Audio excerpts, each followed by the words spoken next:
Learning from defeats. Whenever a seed of adversity comes up for you, begin immediately to find that seed of equal or greater benefit. Learn from your defeat so it becomes temporary, not permanent failure. So, my learnings today.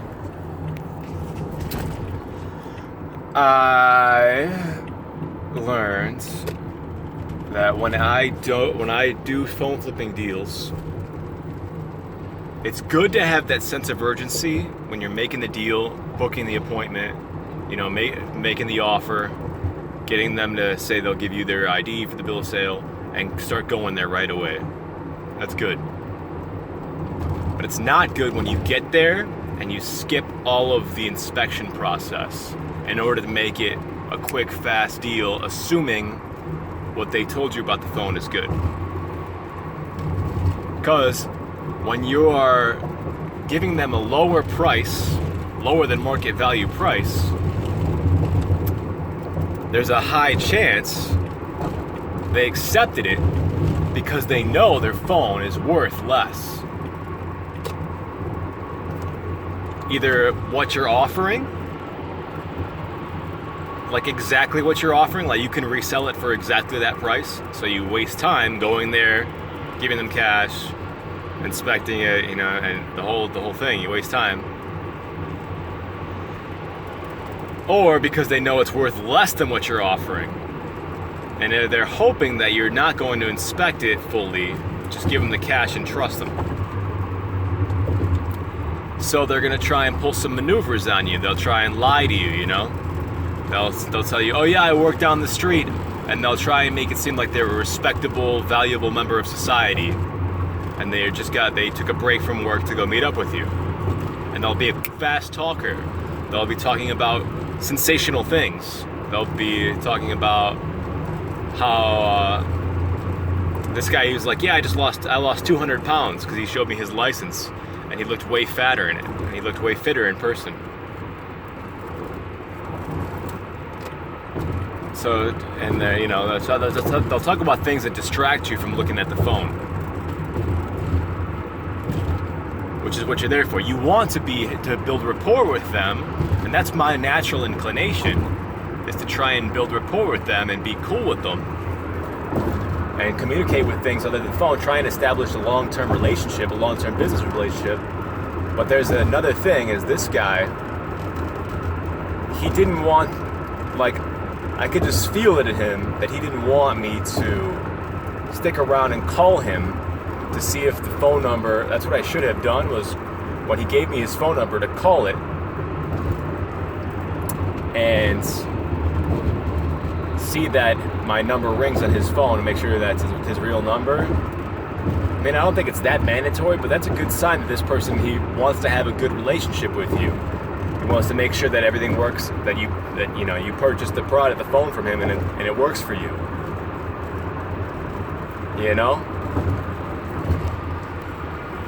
So the one thing I learned is when I get deals that are not in my best interest and not my favor, is I stand up. When I meet with someone, I don't meet them in a place where we can sit down with a table, put the bill of sale on the table, put the phones on the table, and really inspect it. When I bought the Clone XX Max, it was at a Jewel, because I was trying to provide a good service to someone and meet them where it's convenient for them. So drive to them. So that's a selling point, providing value to them. They want to sell their phone, they're at work, they can't go somewhere far, so I'm providing value to them. But these scammers, they take advantage of it. I'll meet you in a place where it'll make you feel kind of rushed. This is sick. The express lane is way slower than the normal lane. So that's what I'm learning now, is make sure when I meet up with them, it's in a place where we can sit down. We can sit down and meet up. Man, it's so backed up. It's crazy, dude. Express lanes are screwed. Oh, man, I'm glad I'm not in that lane. Holy moly, but Jolie's cannolis. Yeah. So that's the two things I've learned. Try and call them and see if your number goes through. If they're not willing to do it, that means they don't want to be your friend. And the deal you're making with them, maybe you'll lose for you and a win for them, and they know it, and they don't want you calling them later. Hope everything's all good over here, man. Jeez. They just saved them out their car.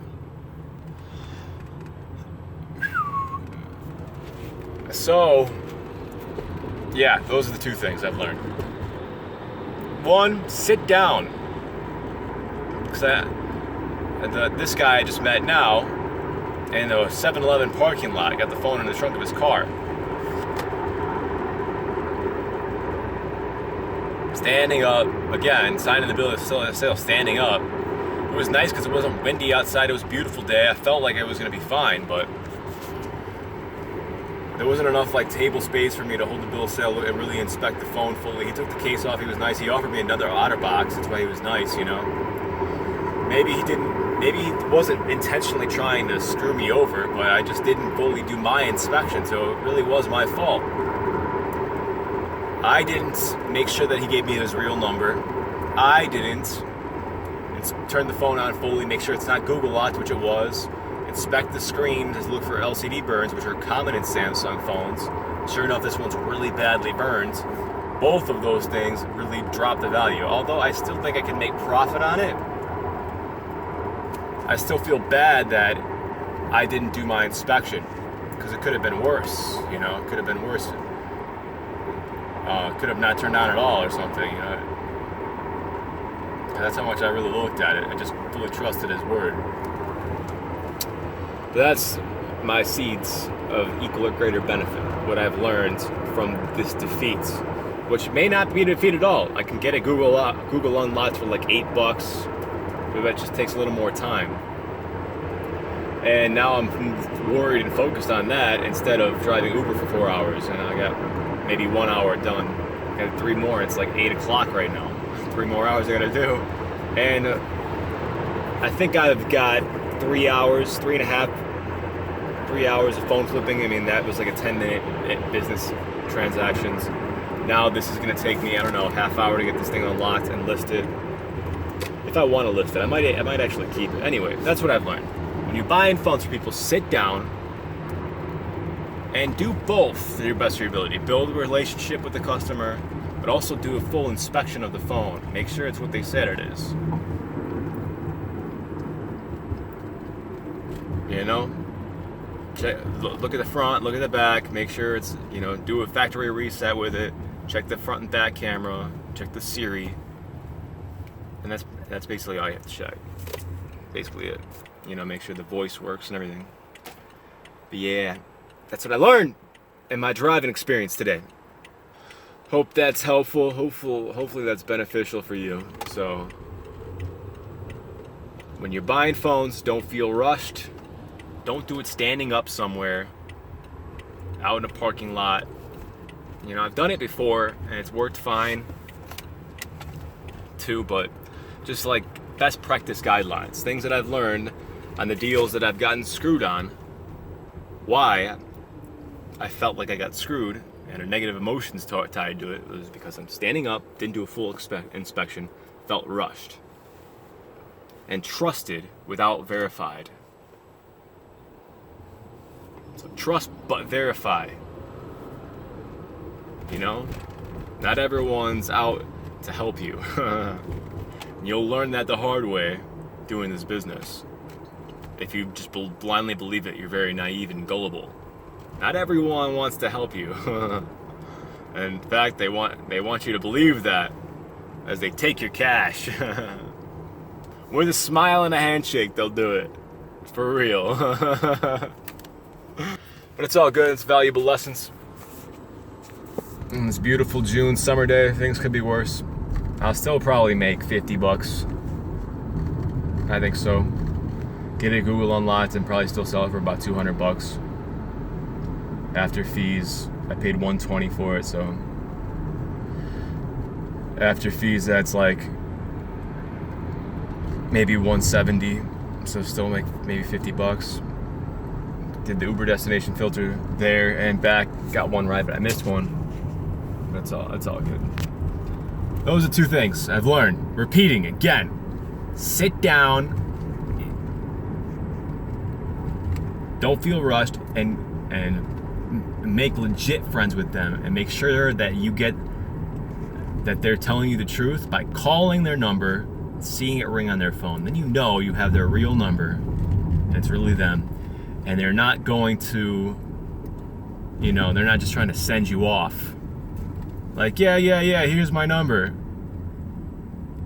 Don't ever try and, I do not want to maintain a business relationship with you. I'm never going to see you ever again. So I don't feel bad about screwing you over right now. Yeah. But, so now I want to just be like the pro quarterbacks, right? Forgetting all the bad throws, just focusing on the good throws now. I've kind of berated myself in the past about having a bad memory, but in fact that could be my greatest strength. Forget all the bad bullshit. Fuck that shit. Let's fucking focus on the positive and the good shit and make more real good shit things to remember. And perfect my throws here, I'm doing good. I fucking got 4 hours of phone flipping in basically for the day. I can get 4 hours of fucking Uber pretty soon, and 4 hours of fucking exercise. I got the 4 hours of rest too. So that was my fucking strategy, my plan my game plan. I masterminded with myself, reading books and shit for the process principle to get better. That's what I want. I want to be a fucking diamond driver, and I got my foreskin, my fucking tugger. I got the tugger going too.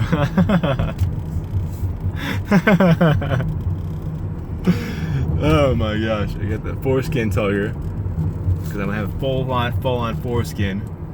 I got phone flipping. I watched Aaron Goldstein's Next Level fucking video. All right, I gotta stop just making this video. Cause dreams are still alive, they don't ever die. I even got the Bluetooth microphone. I got this guy play his favorite song. I try to get him to sing along with it. It's fun, it was a fun ride. Phone flipping beast. $1,000 days are normal for me.